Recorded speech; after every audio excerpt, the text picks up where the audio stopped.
മോളെ നീ ഇരിക്കുന്നില്ലേ? ഞാൻ പിന്നെ കഴിച്ചോളാം അങ്കിൾ. അതെന്തുപറ്റി? എനിക്ക് കുറച്ച് പഠിക്കാനുണ്ട്. ഇപ്പൊ കഴിച്ചാ ഉറക്കം വരും. അതാ പഠിച്ചു കഴിഞ്ഞിട്ട് കഴിക്കാന്ന് വിചാരിച്ചേ.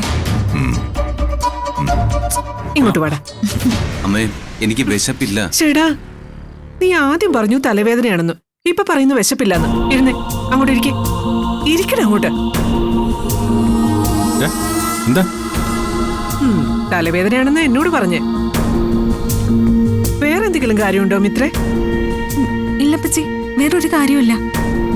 ട്രാവൽ ഏജൻസി തുടങ്ങാൻ പറ്റാത്തതിന്റെ വിഷമായിരിക്കും അല്ലേ ആര്യ? ആണോടാ? അതാണോ കാര്യം?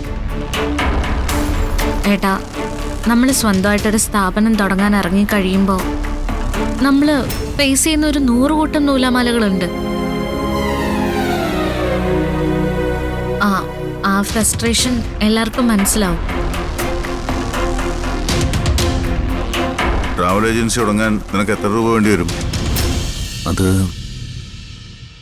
പുതിയൊരു ബിസിനസ് തുടങ്ങാൻ പോകുമ്പോ അതിനാവശ്യമായ തുക എത്രയാണെന്ന് നിനക്കറിയില്ലേ? അറിയാം. എന്നാ എത്രയാണെന്ന് പറ. പായടാ, നോക്കിയിരിക്കാതെ കഴിച്ചേ. മിത്രേ, കുറച്ച് കറി വിളമ്പി കൊടുക്കും.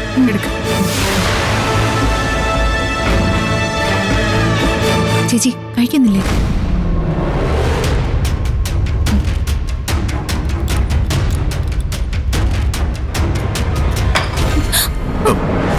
അയ്യോ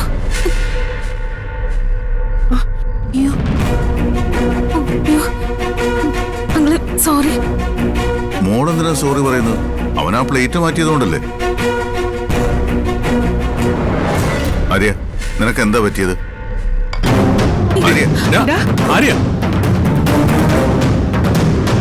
മോളെ, എന്താ പ്രശ്നം? എന്താ അവന് പറ്റിയേ? അത് പിന്നെ വേറെ പ്രശ്നമൊന്നുമില്ല അങ്കിൾ. ഒരു പ്രശ്നമില്ലെന്ന് പറയരുത്. ഇത്രേ എന്താണെങ്കിലും പറ. വേറെ ഒരു പ്രശ്നമില്ല അച്ഛാ. പിന്നെ അതെങ്ങനെ മീനുവിനറിയാം? അത് അച്ഛാ, നമ്മളൊരു കാര്യം നേടാൻ ആഗ്രഹിച്ചിട്ട് അത് നടക്കാതാവുമ്പോ നമ്മുടെ മനസ്സൊന്ന് പതറിപ്പോവില്ലേ?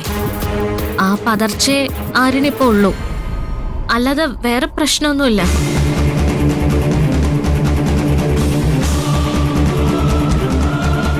അങ്ങളെ, ഞാൻ കഴിയത്തരാം. വേണ്ട.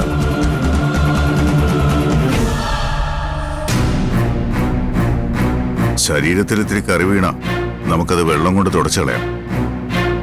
പക്ഷെ അതേ കറ മനസ്സിലാ വീഴുന്നെങ്കിൽ അതങ്ങനെ അവിടെ കിടക്കും, മായ്ച്ചാലും തുടച്ചാലും പോവാതെ.